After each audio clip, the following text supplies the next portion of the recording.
Salut les amis, j'espère que vous allez bien. Oh les amis, les amis, les amis. Le Barça s'est imposé 5 buts à 2 face à l'Étoile Rouge de Belgrade.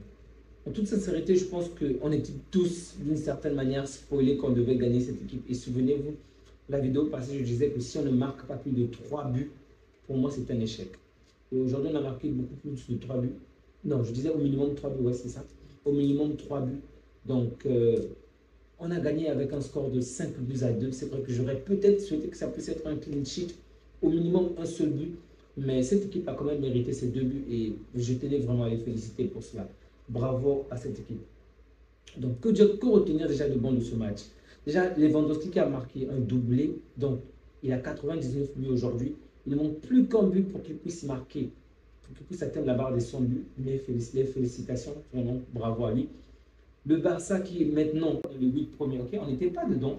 Et grâce à cette victoire, à présent, on est 6e au classement. Donc, c'est une victoire vraiment importante pour nous, sachant que nous allons affronter Brest au prochain match. Brest d'ailleurs qui a gagné sur 2 buts à 1. Donc, nous allons affronter Brest au prochain match. Brest qui est en ce moment 4e avec 10 points, tandis que nous sommes 6e avec 9 points. Vraiment, on doit gagner le match contre Brest parce que après nous allons affronter Dortmund et Atalanta. Ça ne sera vraiment pas facile. Il va falloir que l'on se donne à fond. Olmo aujourd'hui n'a pas joué la totalité du match, il n'a joué qu'une petite partie du match, puisque le match était large, on dominait largement le score, donc ce n'était pas nécessaire de mettre peut-être, on va dire, nos jokers. J'aurais peut-être souhaité voir Yamal marquer également, parce que ça m'a quand même frustré. J'aurais également souhaité que Ansu Fati puisse avoir un temps de jeu, mais bon, les choses ne se passent toujours pas comme on le souhaite. Mais on a quand même vu de très très bonnes choses, et ça je dois le dire, on a vu de très très bonnes choses du début jusqu'à la fin du match. C'est vrai que le positionnement a quand même posé problème. D'ailleurs, l'adversaire nous marque en début du match, mais ensuite, l'arbitre va annuler le but. Après, il va encore avoir une action où le joueur sera juste chirurgical. Je parle bien évidemment de Silas. Mais vraiment, c'était une très très belle action et une bonne finition de la part de Silas. Mais le deuxième but que l'Étoile Rouge de Belgrade va marquer sera encore mieux parce que ce que Wilson va faire, c'est mortel, vraiment mortel. Bravo, bravo, bravo à ces joueurs-là, bravo à cette équipe. Il y a quand même de bonnes choses de la part de certains joueurs, vraiment, c'est à féliciter. Maintenant, ce qui m'a le plus choqué aujourd'hui, je n'ai pas vu qui a été nommé homme du match, mais à mes yeux, l'homme du match est de très, très, très loin Jules Koundé. Ne me parlez pas de qui que ce soit ou de quoi que ce soit. Koundé est le maître. 3 passes décisives. Et ce ne sont pas des passes du genre, je rate. Rafinha également est buteur et passeur, bravo à lui. Martinez qui ouvre le score, mais Martinez, mais quel but de la tête, quel but de la tête. C'était déjà un excellent tir de la part de Rafinha, un bon positionnement de la part de Martinez, étant donné que Lewandowski a attiré vers lui tous les joueurs, tout le monde, en fait, ils se sont focalisés sur Lewandowski, il crispait vraiment l'attention des joueurs adverses, et du coup, un joueur comme Martinez était libre, en fait, le marquage était vraiment mal fait sur Martinez, excusez-moi, Martinez, et du coup, facilement, il a marqué de la tête, vraiment un bon but de la part de Martinez. Et Lewandowski encore avec un excellent positionnement qui marque le second but. On en avait tellement besoin parce que l'adversaire avait réussi à marquer et donc ils étaient revenus plus forts. Ils ont gagné une certaine confiance. Ils se sont crus à la hauteur de la grande équipe. Bon sang. Bref.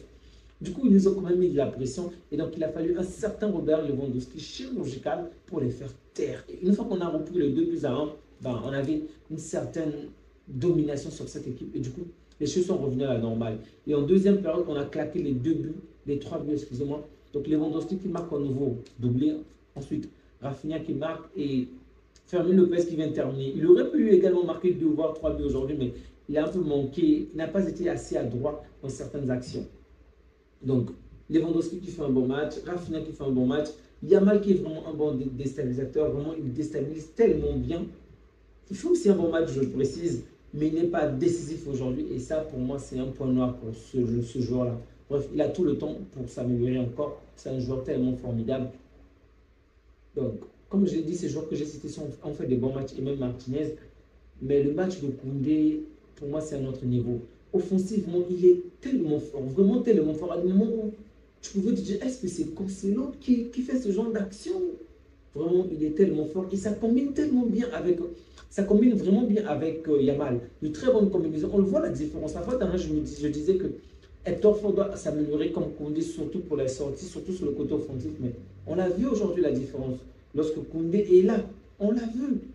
La fin d'année n'était pas titulaire. On a vu de quelle manière on avait vraiment du mal à réaliser ce genre d'action dans le camp adverse. Mais aujourd'hui, c'était clinique, vraiment clinique, chirurgical. Bravo à Koundé. Pour moi, il est le très long du match et peut-être l'un des meilleurs défenseurs depuis un certain temps d'Europe.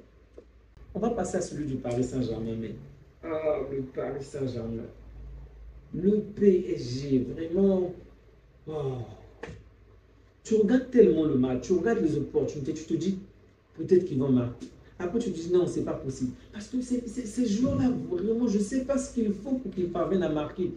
J'ai l'impression que les joueurs jouent avec des talons de 9 cm ou de combien de centimètres et du coup, ils ne sont pas équilibrés. Il n'y a pas d'équilibre. Les mecs, comment c'est possible de rater autant d'occasions? Je ne sais pas quoi. En fait, le jeu, la domination, pour moi, je précise, pour moi, le PSG méritait largement, en termes de domination, en termes de jeu, en termes de football, méritait plutôt de gagner ce match. Mais une fois encore, cette équipe est tellement inefficace. Tu as l'impression que si tu mettais les mannequins à la place des gardiens adverses, à la place des défenseurs adverses, malgré qu'on fasse, il y aura des mannequins, ils auront la liberté de mouvement. Tu as toujours cette impression qu'ils ne réussiront jamais à marquer face aux mannequins, même si tu les accordais toute une éternité. Mais c'est pas possible de rater autant, d'être autant maladroit. Il y a des actions où ils pouvaient combiner pour faire la différence. C'est vrai que lors du match d'avant, en tout cas, Olmo a manifesté, on va dire, un tout petit peu d'égoïsme. Ok, Olmo sur 2 actions où il pouvait aider Yamal à marquer un tout petit peu, mais en général, il y a une très bonne combinaison, une très bonne cohésion dans notre groupe. Ok, tout le monde veut faire marquer tout le monde. Et on le voit, c'est pourquoi on a énormément de buteurs aujourd'hui. On a énormément de buteurs dans toutes ces compétitions. Mais au Paris Saint-Germain, tu vois, à un moment, on pouvait faire marquer Ruiz, ok? Je précise. Achraf a fait un bon match, mais sur cette action, il aurait pu faire la différence. Sur une action, il aurait pu faire la différence en faisant la passe à Ruiz. Je crois que Barcola également va avoir la même situation où il pouvait faire la passe à Ruiz pour que Ruiz marque. Mais au final, il va vouloir terminer l'action par lui-même. Je peux comprendre qu'il puisse avoir une certaine frustration. Vous n'arrivez pas à marquer plus alors que vous avez les clés du match entre vos mains. Cette équipe de Dortmund, cette équipe de l'Atlético n'a pratiquement pas existé. J'ai vraiment été déçu du niveau de cette équipe. Simeone m'a déçu. Évidemment, je répète encore, je souhaitais que le Paris Saint-Germain puisse gagner. Mais je m'attendais à une réelle adversité. Bon sang, on parle de l'un des grands de la Liga. Tu te fais marcher dessus comme un petit garçon comme ça. Heureusement pour eux, ils ont gagné. Ça rapporte plus de points à la Liga, mais c'est triste. Simeone, je ne sais pas, il n'est plus assez inspiré. Bref, on a vu un Griezmann faire de très beaux gestes, mais il était tellement esselé. On a vu de très bonnes choses de la part de Barcola hors de la surface, de Dembélé. Dembélé, il a tellement effacé les joueurs. Tu as l'impression que ces joueurs-là, on les a retirés, les passeports, on a retiré en fait toute forme d'identification. Il les a torturés. Mais lui également ne s'est pas tiré. En fait, dans cette équipe, et c'est là que je vais en vouloir à Luis Enrique. Pour moi, les derniers résultats du Paris Saint-Germain ne sont pas en grande partie sa faute, je précise. Il crée un collectif, il crée un positionnement de joueurs. C'est lui qui fait en sorte que l'équipe puisse se retrouver dans certaines positions pour faire certaines différences. Je peux dire que jusque-là, c'est réussi parce que ces joueurs parviennent à se créer, ces joueurs parviennent à combiner, ces joueurs parviennent à se retrouver devant le gardien adverse. Normalement, dans des positions où ils peuvent marquer.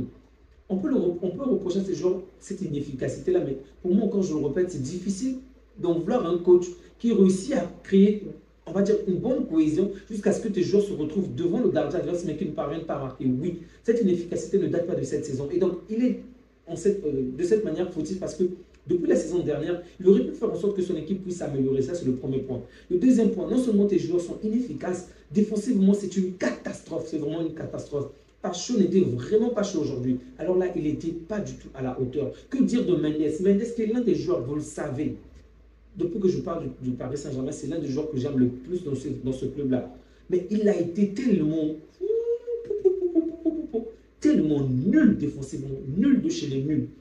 Vraiment, voulu bander les yeux, vous ne verrez aucune différence sur sa manière de défendre. Les petits pompes par-ci, par-là. Mendes, tu y es Mendes, mon sang. Ça n'a aucun sens qu'on te fasse ça. Vraiment, ça n'a pas de sens. Mendes n'a vraiment pas été à la hauteur. Achraf Hakimi, intéressant offensivement, mais défensivement. Oh. Et c'est le même problème avec Mendes. Je peux dire qu'offensivement, il y avait quelque chose quand même d'intéressant, mais défensivement, c'est une catastrophe ambulante. Vraiment une catastrophe ambulante. Donc, c'est ça le problème avec le PSG. Offensivement, donc, vos attaquants sont inefficaces, alors que pour gagner, vous devez marquer. Votre milieu, je dirais que ça s'améliore un tout petit peu par rapport aux saisons passées. La défense, elle n'est vraiment pas rassurante. Elle coule à tout le temps. Elle se prend constamment des buts. Pas rassurant. Quoi encore? Le gardien. Mais que dire de Donnarumma en Ligue des Champions? Mais c'est pas possible. Mettons le gardien russe. Mettons je ne sais pas qui. Donnarumma, toi qui fais des arrêts bizarres. Je me souviens que quand je crois que c'est la première saison de Messi, la balle était tellement loin, mais le mec s'est jeté jusque par terre. Il était à même le sol et il a réalisé un arrêt tellement difficile. Aujourd'hui, la balle n'est pas si complexe. Je ne le dis pas pour minimiser ce que Koké a fait, ce que Molina a fait. Vraiment pas du tout. Mais il pouvait être plus rassurant, c'est ce que je veux dire. Donnarumma n'est vraiment pas rassurant en Ligue 1, en Ligue des Champions. Qu'on le mette. On peut le titulariser au championnat, on peut le titulariser en coupe, mais... Oh, bon sang. Bref.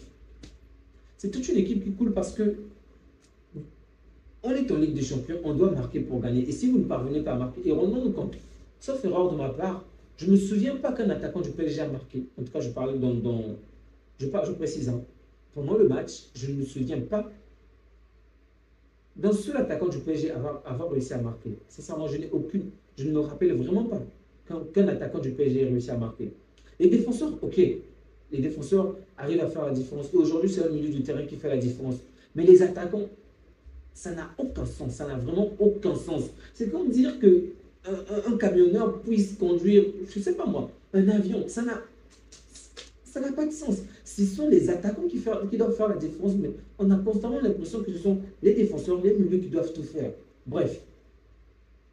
Ce qui va encore m'énerver, là je parle encore du PSG, ce sont bientôt comment dirais-je, la conférence de presse lunaire du coach, Luis Enrique. Il sera bientôt le premier à dire qu'il n'a pas besoin de joueurs, qu'il n'a pas besoin de ci, qu'il n'a pas besoin de cela. Alors que c'est du n'importe quoi. Lorsqu'on voit son équipe, tout le monde sait qu'il a besoin du renfort. Offensivement, on peut comprendre que son principal joueur, peut-être en tant que neuf, n'est pas là puisqu'il est blessé.